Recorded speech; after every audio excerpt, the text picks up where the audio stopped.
Shout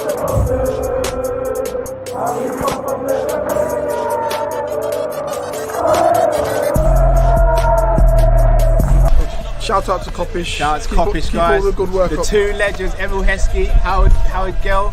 Can't get much better than that, guys. Yeah. You know what to do now. Like, comment, subscribe. I'm with legends, guys. Kopish.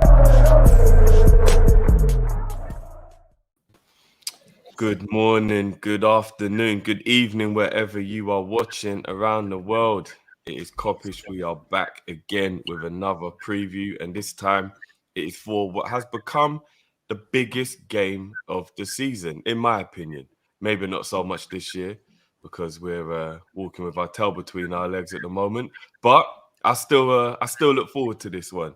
I've got my boy Jay with me. What's going on, bro? Repping the Liverpool, and we got man like Hugh. I'm sure everybody knows who Hugh is now. If you don't watch the Big Six, I don't know where you are on a Monday and a Thursday. But what's going on, Hugh? Welcome, man. Yeah, listen, first of all, thanks very much for having me on. I think I've done a bit of work on other shows with a few of the Kop-Ish boys, but listen, great channel. You're doing your thing, and it's nice to make my debut. Hopefully we can do more in the future together as well. Yeah, definitely. Big up for coming on, man. Right. Let's not waste any time, innit? Let's not waste any time.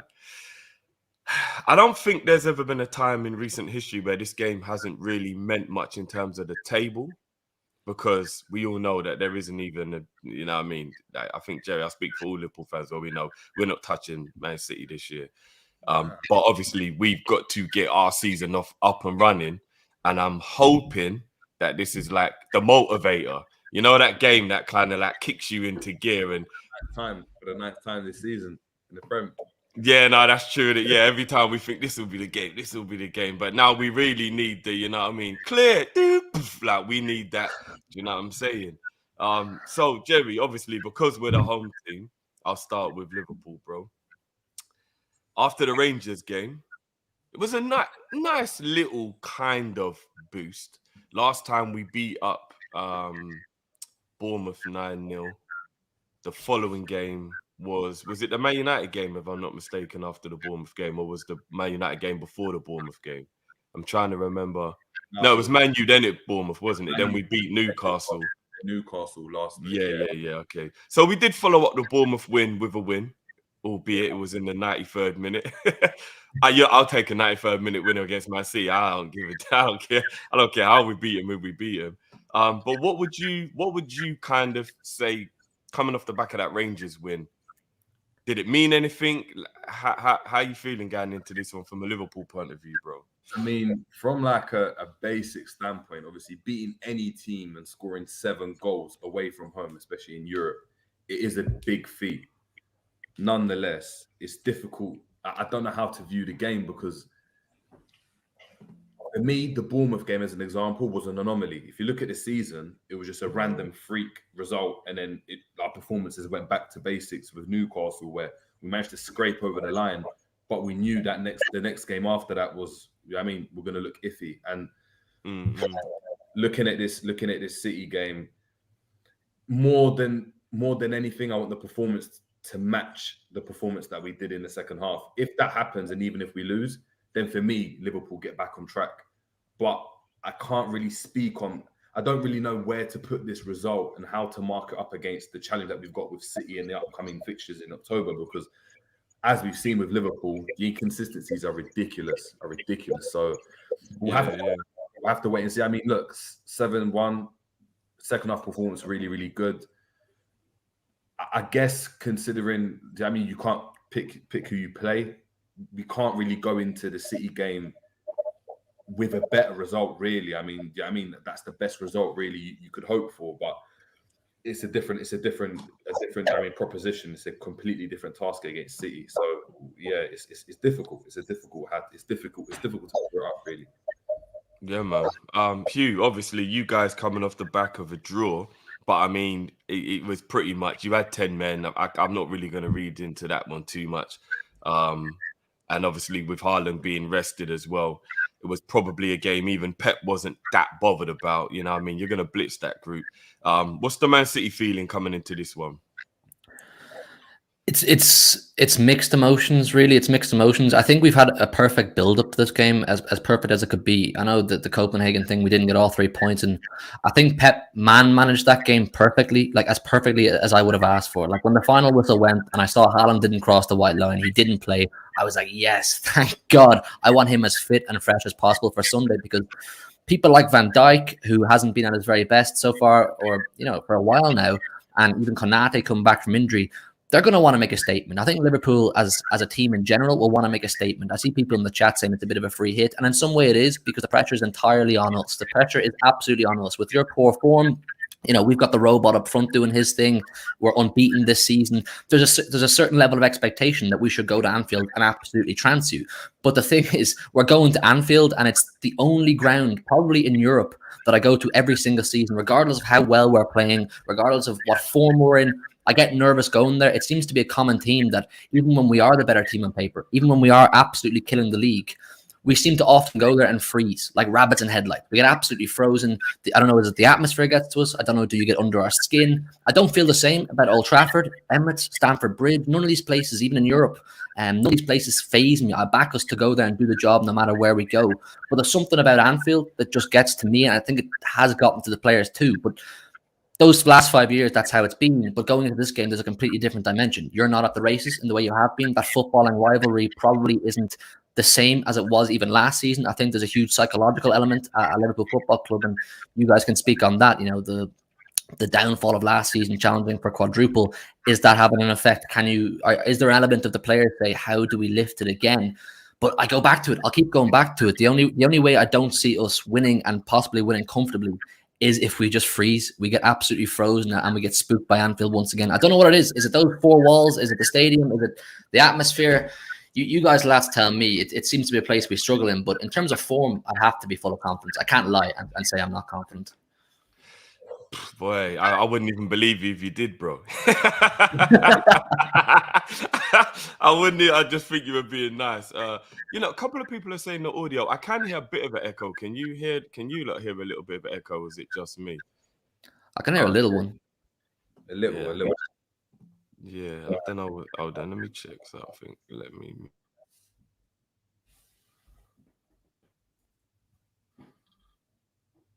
Yeah, it could be. Is it my end? That'll be a bit weird if it isn't. I don't even. We're just gonna have to bear with it, guys, because I can't obviously just leave the stream. Hopefully it'll fix itself. I've got a couple supers here before I move on to the next step. Big up man like Sadiq, as always, says if this was a TV series, it would be Stranger Things. Yeah, I see your logic in that one, bro. It's definitely a strange time for Liverpool this season, that's for sure. Big up Shaq, as always, viewer, review, legend in the building. In a pickle whether to captain Haaland or not for the fantasy football. Hugh, what are you saying? Should we captain him? Triple captain, bro. Triple captain. The guy delivers in the big moments. Lob it all on him. Stick all your money on him while the stocks are high. He's going to do the business this weekend. I don't see why not. He's a guy in these situations when the pressure's on and the spotlight naturally in a high-profile game is going to be on this guy. All the build-up to the game, people are going to say, can Haaland do it? And I just have full faith in this guy. He's built different. He's got a different mentality. He's ice cold. I feel like there's a massive performance coming from Haaland. So, listen, you're the manager of your own FPL team, but listen, triple captain, says Hugh. You heard it here first, people. Sounds like I should actually put a bit of money on Haaland to score as well. The odds are probably rubbish anyway. A decent accumulator. Do you know what I mean? Yeah, like add in the accumulator, Haaland to score, boom, hat-trick. I don't know how much it will be. All right, so I'll start with Hugh this time, obviously, as a visitors. Starting lineup, bro. Who exactly? By the way, smash the like button, everyone who's joining us. I know, obviously, the midday videos people aren't always too ready for, but big up everyone who's joining us. Make sure you smash the like button and make sure you go and show your love to the boys. Links to both channels will be in the description after the video as well, guys. So yeah, Hugh, I'll come to you on this one, bro.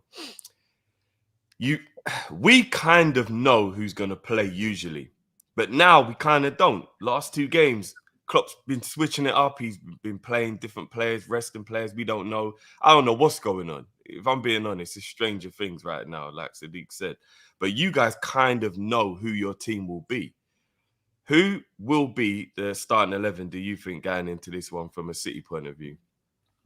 I think it kind of picks itself. We do have a couple of injuries. You know, John Stones just confirmed this morning isn't available. I'm not going to say we have the same level of crisis as you do, but the team kind of picks itself based on form and who we can trust and what probably suits us best in the way we would like to approach this game. Obviously, if you want me to run through the 11, I can do it pretty quickly because I kind of know it off the top of my head. At least you never know with Pep Guardiola. What goes on that bald guy's head, you never know. Could he throw a curveball and try something crazy? That remains to be seen. But what I think he will do is obviously Ederson and Nets, Laporte, who hasn't played a huge amount of football, but he's played a little bit recently, just come back from a relatively long-term injury. I reckon him and Diaz will play as a centre-back partnership. Cancelo on the left, who I've been promoting as the best fullback in the world right now based on form. Granted, he doesn't have to do the same amount of defending as a lot of other fullbacks, but I think just what he's offering us, the same way when Trent was doing his thing in attack and not having to do the same amount of defending for Liverpool, he was probably Don, the best fullback in the world at that time. And then at right fullback, I had a great debate last night on the Big Six with Toby, I think it was, on Manuel Akanji. This guy, the more I watch this guy, the more excellent I think he is. And I'm not going to lie and sit here and say I'm an expert on Dortmund or Akanji and his career to date. I'm not, but we were told when he came in for 15 million, relatively low price, that he had, mistakes in him, lapses of concentration. I can't lie, lads. Everything I've seen of Akanji, I'm mega impressed. And it's not often players come to Manchester City and fit in like gloves and just understand the system and they look natural, they look comfortable. Akanji's done that and he's versatile, centre half, right back. I think he'll be right back on the basis that he's more defensive. Him, Laporte and Diaz will maybe form a back three, and you can see Cancelo doing his thing, being creative moving forward. Midfield, I think the three picks itself. Rodri, De Bruyne, obviously the first two in there. It's a bit of a toss-up between Bernardo and Gundo. I think it'll be Bernardo on the basis that he only played really 15 minutes against Copenhagen midweek, so he should be fit and fresh. He loves a game against Liverpool. Bernardo Silva, we know that too. Yeah, and then the front three is the front three that I believe is the best we have based on form and how they work together, what each other offer. Grealish on the left, Haaland through the middle. I think that comes as no surprise. And Phil Foden on the right, similar to Bernardo Silva, didn't play a huge amount of football. He should be fairly fresh, and his goal output this season has leveled up. Phil Foden's hit a new level, so I think in terms of the way we want to approach the game, if we want to get out of that sort of first, second gear that we've been kind of stuck in games so far this season, that's the 11 I think Pep will go with. I don't think we'll be focused on what kind of issues you have and what injuries you have. It's up to us. We play our game and we hit the heights that we can and the levels that we know we can. It should be a win, and I think that's the best 11 that will do so. No, fair enough. I mean, what's funny though, I think because both of these managers, they kind of actually like each other as much as they hate each other, and they have that respect, which is unquestionable between the two of them. I think these are the only games where I notice both managers kind of do set up for the other team. Like I've seen Pep set up for us and I've seen Klopp set up, and they don't really do that for other teams. I mean, Pep does it now and again. I mean, the Champions League final is obviously an example where he does do, but like usually in the league, he'll just beat up everyone he plays. And maybe cup games he maybe switches, but with Liverpool he does seem to kind of make sure there's some kind of tactic. Do you think with us playing bad, he'll just think, nah, I'll just do what we're doing, or do you think he will still think, oh, maybe it is Liverpool, I've got to like have something specific for Nunes or for Salah or whatever? No, I think it's kind of what I said. Really, it's that we are in such a rhythm right now, and we're really growing into this team and the new players and the way Pep wants to play, that I don't think he'll want to upset that. I mean, it's served us pretty well to date. We're undefeated so far this season. We absolutely thumped Man United, and we didn't play any different against Man United than the way we would play against, when we drew with Newcastle or drew with Aston Villa. The only difference is we upped the levels. Sometimes we've been stuck in that first, second gear, and that's maybe held us back a little bit, and the players are getting used to playing with Haaland. Like, you have to remember, we had that false nine for the best part of 3 years because Aguero wasn't at it. He was constantly injured, and that is what it was. So we were stuck in that false nine, but now they're getting used to trying to develop almost a telepathic, instinctive understanding with Erling Haaland, which we're starting to see come to light. And on the whole thing of the two clubs and how it's been a rivalry recently, it's a footballing rivalry. I see people in the chat there saying as well that there is no hate. Like, if anything, I think I've said it to Grizz, big up Grizz in the chat there as well. I'm very grateful to Liverpool and Klopp. I'm very, very grateful, because without the pressure and the heights that you guys hit on our tails for the last 5 seasons, we don't achieve what we did as two football clubs and two teams and two managers over the last 5-6 years. We set new levels, we set new bars. So someone says there as well, no hate, all respect. There's no hate. Obviously, every single time I want to beat you, there is that footballing rivalry. but there has to be a level of admiration for both teams and what we've both done over the years. So I think it's an amazing blockbuster game every time it happens. We know that, and I expect no different this Sunday. I think Liverpool will up their game. I think Klopp more so than usual will have to make tweaks to his game. He will have to make special allowances. Does he go with telling Van Dijk or Konate or both to really go all in on Haaland and try and nullify him as much, and then deal with the problem of De Bruyne, Foden, Grealish, and Bernardo getting more space? It's going to be an interesting tactical battle, but I think, just to kind of conclude, I think Pep will just go with what we've been doing so far. I don't see why he'd make any changes to the system we're going with. It's effective, it's efficient. We're getting goals from all angles and a lot of goal scorers too. There's nothing to change. I think the question marks are over what Klopp does. People will be looking to see, how does Klopp set up? Fair enough. So, Jerry, from the Liverpool point of view, before you give me your starting 11, do you think Klopp's going to overthink this one? Do you think he's going to stick to what he's done in the last 2 games to continue the momentum of getting used to that new formation? Is he going to get a little bit boomy and go back to 4-3-3, revert to type? Does he have some crazy idea up his sleeve for this game? What do you think Klopp's going to do tactically for this one, bro? I haven't got a donkeys, you know. I haven't got a donkeys at the moment. You know what it is? It's a thing where, for me, Liverpool's best performances since, our last 2 wins anyway against Rangers have come when we've been unpredictable. So the first game at home is when we went with a 4-2-4 or 4-2-3-1, however you want to look at it, or 4-4-2. We then went and done the same thing against Arsenal, and it didn't really work out in our favour. Like, they kind of knew what we were going to go and do with once they saw the lineup. Because of injuries, we then had to kind of change what we were doing. So Salah was closer to the box. You had Elliott playing as a right attacking midfielder. If you look at the heat maps, you see it. And you had the 2 pivots with obviously Henderson and Fabinho. And the fact Gomez was playing as well, it changed the roles of a lot of players in the team. And I think once we got into rhythm in that second half, you could see we were clicking. And when we were clicking, obviously our class in comparison to Rangers is far superior, not to be kind of disingenuous towards the Rangers team. It's a weird one, isn't it? Liverpool are used to playing at such a high octane level and just reeling out the same 11 and playing one way, and just, it doesn't matter who's coming up against us. We know who's going to play, the midfield. Right now, though, I feel like that may be an advantage if I'm trying to be very, very, if I'm trying to be optimistic, which is difficult to do at the moment. We don't know how Liverpool are going to set up. So Gomez, we know, is more likely than not going to play out, obviously, at right back. On the wing, is Salah going to keep playing that kind of wide? Is he going to play as a kind of traditional winger? Is he going to come more inside? Is Bobby going to start? Is it going to be Núñez?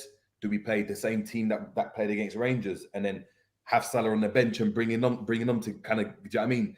To get that anger in him and then have that effect off the bench once we contain or try to contain City in the first half and towards the back end of the second half. I don't know what Liverpool are going to do. And I guess when Klopp spoke about the reinvention, I have criticised, obviously, Klopp because I haven't seen as big of a reinvention as I would have liked. But the unpredictability is starting to come into it. But Klopp's been forced to do that because of the injuries to Diaz, Matip, and Trent.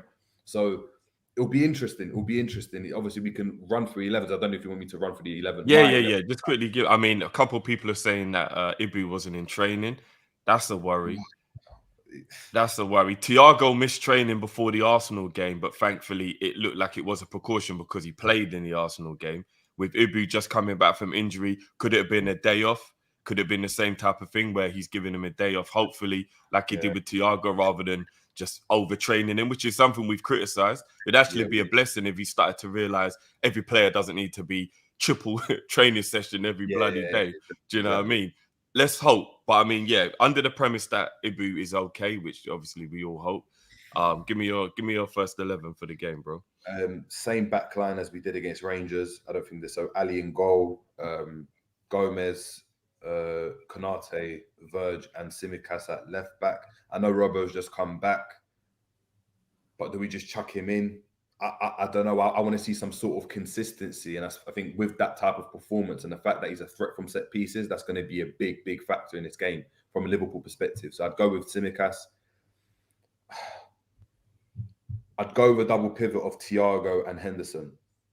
I know Thiago, he had a better game than he's had in a long time, but he's still not up to par for me. I think Thiago has to play this game. He has to play this game. What I would do, funnily enough, is I would actually I'd play Elliot as well. I'd play Elliot in that midfield probably. And I'd play Salah, Nunes, Jota in a kind of 4-2-4 type of formation with a floating midfield. I think we've got to do what we did against Rangers and try to maximize, obviously, the kind of the belief that the team are on. So I know Elliot obviously played really well. Do we go and drop him? No. Nunes for me has to play because he's our main guy at the moment. Whether people rate him or not, we've just got to give him a run of 10 games and see where he's at now. Because ultimately, he'll just if he starts on the bench for this game, he's going to fall into that kind of Origi category where he's not really the main guy. Bobby is and Salah, because Bobby's on form now, so he just comes on and makes an impact, and we can't have that again. So I'd probably go Elliot, Bobby, Nunes, and Salah as the front with Jota on the bench to kind of come on and give us an impact off the bench if we need it. Because I can't. If we go all out, I know some people suggested it in the comments. If we go all out and it doesn't work, off the bench we've got nothing. We've got nothing. And we've got Carvalho and Elliot to come on. That's not really going to give us that impetus from a forward perspective. That's what I'd go with. That's what I'd go with, man. Fair enough. I mean, I've got to be honest, I'm not really going to put too much into it from my point of view. I do think it would be better to go all out, though, in terms of the game could be out of sight before Jota even comes on. That's the way to look at it. Like Man City got the potential to be like 4-0 up by half an hour gone. Do you know what I mean? Like, and then what's Jota gonna do then? So it kind of worries me if we think, oh, what if we wait until? Do you know what I mean? Like, there's a part of me even thinking to go back to a 4-3-3 for this game, because Gomez will be a lot more defensively sound, so we won't be as exposed and worried about what the 4-3-3 was exposing, if that makes sense. And I know people might think I'm being mad, but we can't get overran in midfield, and we will with a 2. That's what worries me. City are going to just take the piss out of us if we've only got 2 people in the middle of the park. The thing I think would be a problem, though, is we can't try to play through the midfield like we did against. I think we've got to be direct, and I think having the 2 midfield, ultimately, you're saying we're bypassing that midfield. So we're going really, really direct, which means you don't really play through the lines because you haven't got that third midfielder as an option to go and pick out. It makes it much more difficult for the 2 to get on the ball. Hence why that might be an issue, considering we're probably going to give up a lot of the ball in this game. Like, usually we're the ones that dominate the ball. I don't think we will in this game. And I think that plays into, not into our strengths, but I guess with the players that we've got, spacing behind kind of caters to the qualities of our forward line compared to us keeping the ball. And we've seen our best performances in the 5 years have always come against the biggest teams when they give us a bit. They don't give us the respect that the lower teams give us, and they don't sit back in a low block. And when they're spacing behind, that's what you can go and count. And we've still got players that can affect you in behind, in the likes of obviously Nunes and Salah. At the moment, I know Diaz is injured, so it's a tricky one. But you're right. Like I said, I haven't got Scoobies what Klopp's going to do. God knows. Yeah. All right. So before we get to the score predictions, just quickly, Hugh, how do you guys feel in terms of the season? Obviously, while I've got you here, because from an outside point of view, I truly believe you're going to win everything. I obviously hope you don't, but I look around Europe even, and I just think, unless Man City have a ridiculously off day, I don't really know. I mean, PSG do look quite good, but we all know that they have so many ups and downs when you get to the knockout. I mean, can you really even trust them, even when you think they're going to do something? Bayern Munich do look good. But again, I still don't think on their day. I mean, what's the feel like from inside? Are you lot getting cocky, carried away? Are you still humble with it? Do you believe it is your year? Like, how's it looking from inside the camp? Drifty. Every single year, I think it's my year with the Champions League. I go into every single campaign. I say, this is it. The team has never looked so good. Like, we have to win it this year. And I've been there when we've got knocked out. I was there when we got embarrassed by Spurs and the Etihad.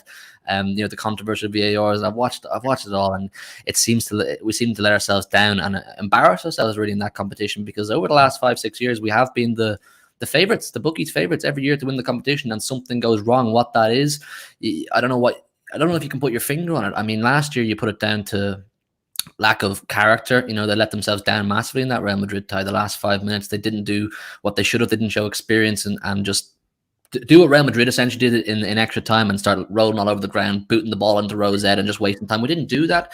But in terms of this season as a whole, I am excited. Absolutely. I don't see why we can't break records and exceed expectations. But I have to humble myself as well. This is Manchester City we're talking about. There is that still typical City thing. I'm following City a long time. People choose not to believe me on that because I'm Irish, but I am. I'm following City since I'm a child, and I do understand the typical City thing that you can do great things, but there is always that little chance that you'll just make a balls of it at the end. But there's no denying that challenging on all four fronts, which is something we know Pep likes to do. He shows great respect to both cup competitions. He challenges for both of them to the best of his ability every single year. And you guys found last year, in probably the harshest way possible, that going for the quadruple is, I think it's impossible. I think it's genuinely impossible. I don't see a world where a stumbling block doesn't come our way that we don't pass in the second half of the season. But yeah, I think with the big man up front, and if we can really kick into gear in the second half of the season, the business end, when we do have the experience, like I said, in the terms of the title race, we only know two teams in recent experience. There's only enough evidence on City and Liverpool to suggest that only they can go on 15, 20 game winning sprees or unbeaten sprees in the serious end of the season. We don't know that Arsenal can. So as long as we can once again do that and replicate that, I don't see why we can't win the league. Haaland is going to get a rest during the World Cup. He's not going to Qatar. So there's a lot of things working in our favour. There's a lot of things to be excited about and confident about. In terms of the Champions League, once again, it's a lottery for me. It's a lottery. I think we can beat anybody on paper. You said it yourself, PSG look good, but we have a great record against PSG. We've played them 4 or 5 times now in the last couple of years, and we've come out on top more times than not. Bayern Munich as well, yeah, they look good, but I still think I can't be too arrogant about it. I can't be too humble about it. I just fancy us to beat anybody on our day. But the Champions League, man, it throws curveballs at us. It throws curveballs at us. So I don't know. I'm excited. I'm quietly excited that we can at least go a very long way in every competition. But the Premier League's the bread and butter. That's the one I would like to chalk off as soon as possible. I don't see why we can't win that before the last day of the season. Please God, I don't want to go through all that again. Yeah, I think Unbeaten. I think we've. Don't start that. Don't start that. I don't want to do invincible talk. Listen, we take a game by game, week by week, competition by competition, and whatever happens in May, get back to me then. I think with City, what's scary is that obviously if they get that first, I think once you get that first Champions League under your belt, which is probably going to happen sooner rather than later, then you're just, it's going to start. You're going to beat that kind of. You're going to get that monkey off your back, and that's when. In Europe, you become a scary proposition because you see the teams that win it more often than not are teams that have won it multiple times before. So once you get that first one, you've seen it with Chelsea now. They got it the first time. Now they're able to just get more and more and more. So, and multiple ones and just get to the latter stages more regularly. And you're already doing that. So, yeah, especially with Haaland now, scary times. Spooky. I think there definitely is a massive psychological thing, and probably more psychology involved in football than maybe we talk about or we give credit for. Like I spoke about a few minutes ago, the psychological impact that not, getting the success that players maybe thought they were going to get at Liverpool last season, particularly Salah, getting so close to the AFCON, getting so close to the Premier League, getting so close to the Champions League, and getting none of them. There's no way in God's earth that doesn't have an impact on that guy. And you best believe there is a psychological thing with the players at Manchester City who've been here for a while, that is this a competition that we just can't conquer? But I feel that this season more than most, if we are to get that monkey off our back this season and win that Champions League, with the way we're refreshing our squad in great time, we're massaging that squad, we're bringing in young players, we're filling in places where we need to, replenish. If we can win it this season, I don't see why we couldn't win a couple over the next 4 or 5 years, particularly if Pep signs a new contract. But it all hinges on, like I said, getting that monkey off the back and getting over that psychological barrier. I mean, I kind of want him to win so Pep just goes, because I think that's all he wants. I think he'll win it and then he'll go Italy maybe, and then, I think he wants to conquer all the leagues. He's already conquered England, Germany and Spain. really out of the big leagues, he's just got Italy left to conquer. Then maybe you do international football. PSG. Yeah, unless he goes to PSG. And Yeah, well, PSG. Do you know what I mean? So if he wins the Champions League with Barca, then he wins the Champions League with City, then he wins the Champions League with PSG. The conversation's not even arguable like it is now. Who's the best? It'll just be Pep. There'll be no question whatsoever who's the greatest manager of all time. So you're right. Or even maybe revive Juve, bring them back to greatness. Yeah. Like, I don't know. Like, I feel like he's probably looking at setting a course. I'm thinking he's not going to leave City until he wins the Champions League. So just let him have it this year and then let him go, innit? And just make the league easier, man. Speaking of letting Pep go, Hugh was looking like he's going to kill you, Drift, man. He was like, you don't understand. Yeah, you don't understand. You can give me Haaland, you can give me De Bruyne, you can give me all the great players you want. Pep Guardiola is the catalyst to absolutely everything. And I can understand why you want him to go, but I just don't see a world, and I'll even take my City hat off here for a second and answer that, because I just don't see a world where he leaves right now. I understand the thing that, conquer other leagues, try win Champions League with other great clubs and that kind of thing. But right now, there's no better place for Pep Guardiola to be than Manchester City. He has everything he wants. The infrastructure of the club is second to none. He has the budget. He has the resources. They give him the players he wants. I just don't see it. I think if he wins that Champions League, a lot of you obviously will hope that'll be him saying, I've completed it all now. I'm going to move on to my next challenge.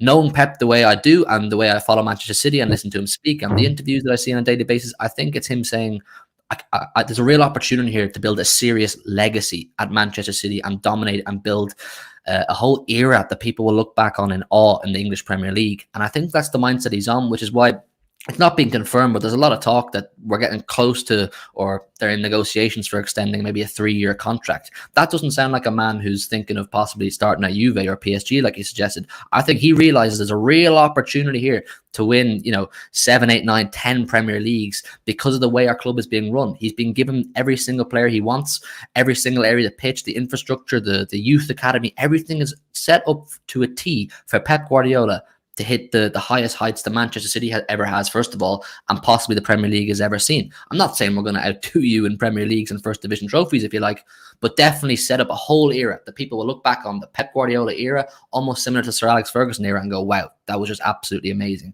Maybe when he's done that in a couple Champions Leagues and more Premier Leagues later, he might go, yeah, Juve, PSG, or international football, I'm sure, is on his mind as well. But I don't see him leaving anytime soon. I am very protective over Pep, lads. I'm very protective, as you can see. He's the guy right now. Yeah, no, I hear that. I don't know about you, Jerry, though, but that hit me right deep in the soul. It's just like, fuck's sake, as he man. was saying that, literally, I was just going to go and say, like, I wish I could say that about our club, man. I wish just the mentality, even from the fans, it filters down from the club. I'm just like, yes, this is what makes sense. This is what I want to hear. Like, it's just almost brought a tear to my eye, man. Yeah, bro, look, I'm holding on to the hope. FSG apparently won out, and Bezos is looking for a new project. I told you, Anfield Prime, and we have it all televised. The revolution will be televised. I'm manifesting this right now, bro. FSG, pack your bags, sell up, let Bezos come in and let him do his Amazon Prime thing, innit? This is what I'm hoping for, bro. Wishful thinking, eh? Couple supers before we get onto the score predictions. Shaq again says, Hugh, who is Man City's dancing partner this season? I think we're dancing on our own, if I'm being totally honest. I think we're having a great listen, big up Arsenal, big up Arteta. I do like them. I like Arteta. He was great for us, Zinchenko, Jesus and all that, but like I said, there's not enough evidence to suggest they can go the full distance with us. I think it's all down to us. I think we're on our own for now anyway, until maybe we get to March, April. I might think otherwise. Blue Rider says, member of his fighting Deji. Anything is possible, boys. I couldn't believe it when I saw it. Oh my days. Have you seen the face-off, guys? Nah. If I'm being honest with you, I'm still processing. That's news. I didn't even know that was a thing. They've literally faced off today, and Mayor just started laughing in Deji's face. I was like, yeah, man, this is a joke. I was like, this sport is just... What you say? Is this how you get a payday now? Should I sell my soul and just start talking trash about Mayweather and get myself a showdown? Like, what is going on? How can it like? Oh my god! I don't know. Ticked off your bucket list, isn't it? I'll do it. Listen, I'll I'll formally call out Floyd Mayweather on Kopish channel right now. Mayweather, if you want to dance, shout me Hugh Murray 13 on Instagram. We can make it happen. Just give me a decent bag. You can punch the head off me all you want. You can knock me out. Just give me a decent bag. Do you know what I mean? This is crazy. This is madness. And Cal Devs, big up yourself, bro. Says, let's show courage versus City and kickstart the season. Indeed. So, all right, boys. I'll start with you, Jerry, because we are the home team. Give me a score prediction, bro.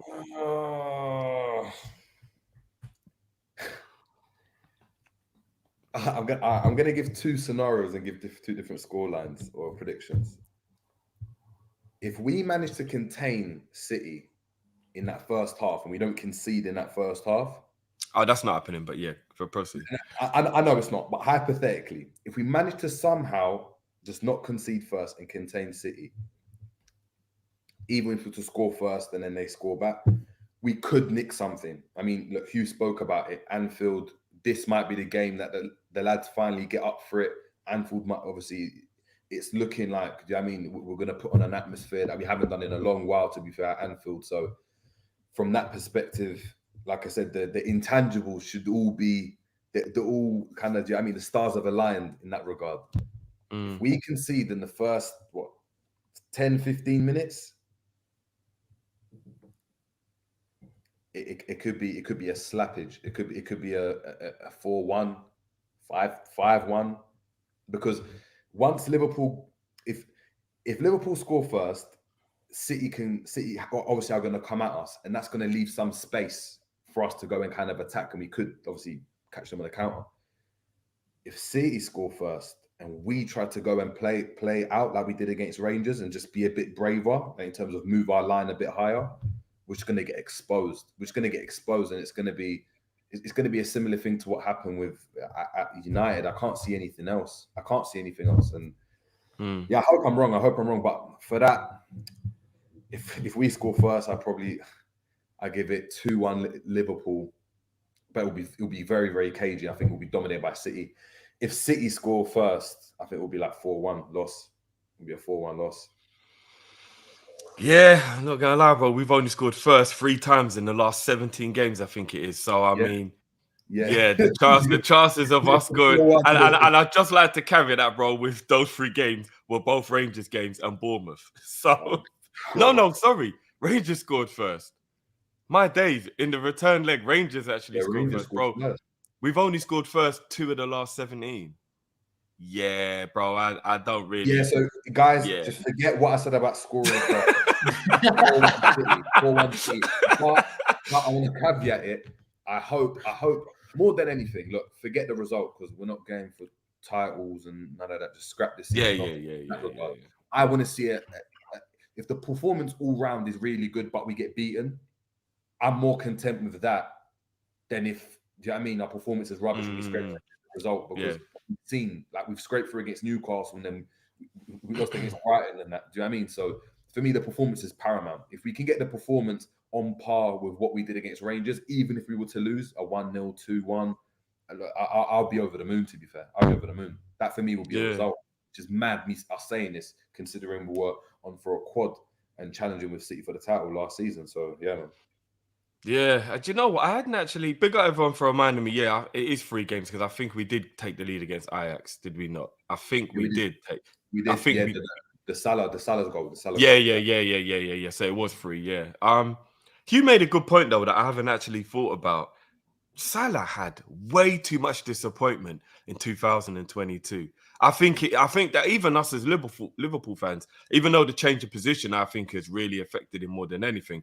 It's true. If you're one of the world's best and then you miss out on every single trophy that means the most to you, like, how can we not add that into why he would possibly underperform this season? Do you know what I mean? Like, no, facts. I mean, when you look football, as you said, 100%, like the intangibles and the kind of the mental aspect of the game, we do overlook it sometimes. And look, Mane, I spoke about it before, but Mane came out and said the move to Bayern for him was the best move he's done in his career. And that's from a perspective, that's from a side of where, like, I'm going through this process with Liverpool. It's the same thing every day, over and over again. It's like you need a fresh challenge. And I haven't got any qualms with that. But the problem is that we then go back into the conversation of why is the club and why is Klopp and why is there not more of an effort to go and replenish the squad and get new faces in to energize the team? I mean, we saw with Diaz, when we brought Diaz in January, that gave everyone a boost because it was like there's something new going on at the club. But when you see the same faces and you're doing the same thing day in, day out, it does take its toll. And it doesn't mean you're a bad player now, but that's going to obviously affect your output. But in pro sports, you haven't got the time to go and sort that out. So you either have to move the player on like we tried to do with Mane, which I'm not advocating, or you go and get new players into or new systems and do different things or have a different voice in the club that goes and kind of re-engages everyone. So 100%. I think it's everyone's suffering from it. I think Trent, Van Dijk, I think the whole team is just doing the same thing over and over again. It can be draining. That just becomes like draining. Like imagine at work, you had the same man to do the same role day in, day out. After a few years, you get bored and you're like, this job's rubbish, man. I need to leave. Even though at first you might have loved that job. And it's the same thing with players. Yeah. No, that's real, man. And Van Dijk obviously came back off the ACL, and I think was it 4,700 minutes he played last year in his first season back from an ACL. That's ludicrous, isn't it? When you actually think about it. Hugh, what's your score prediction for this one, bro? I'm going to give you two scenarios as well, right? The very first one is if Darwin Núñez starts and Firmino doesn't, I'm going to say 3-0 Manchester City. Because I just trust our defense. I just trust our defense to do a decent job on Núñez. Once again, like I keep saying these things and leaving myself exposed to getting clipped up because he might go and score 2 or 3 this weekend and completely make a fool of me. But I just trust Diaz and Laporte to do a decent job. And we know that when Núñez plays, it means Salah for some reason is forced to play further out right, and that doesn't suit him at all. If Firmino plays through the middle, who I have to say, big up to Firmino, he's not a player I've rated too highly over the years, but in terms of players who have stood up for you this season, you have to give Firmino credit. I think he's doing quite well. If Firmino plays and Jota plays on the left, and then you've got Salah on the right, I think you've got a chance of scoring. So I'll say 3-1 Manchester City. Cool. Just before we leave you as well, guys, we have a very special video from a very special Man City fan. Good morning, fellas, from rainy Paris. Big Steve, MCFC. Big game Sunday. Can't remember the first time I've gone to Anfield feeling a little bit confident. Obviously, Liverpool are a bit of a wounded animal at the minute. They're not having the best of season starts. But if there's ever a chance to get the season back on track, it's against Manchester City. So I'm going to go Manchester City 2, Liverpool 1, Erling Braut Haaland. Win the game for the Blues. Come on, City.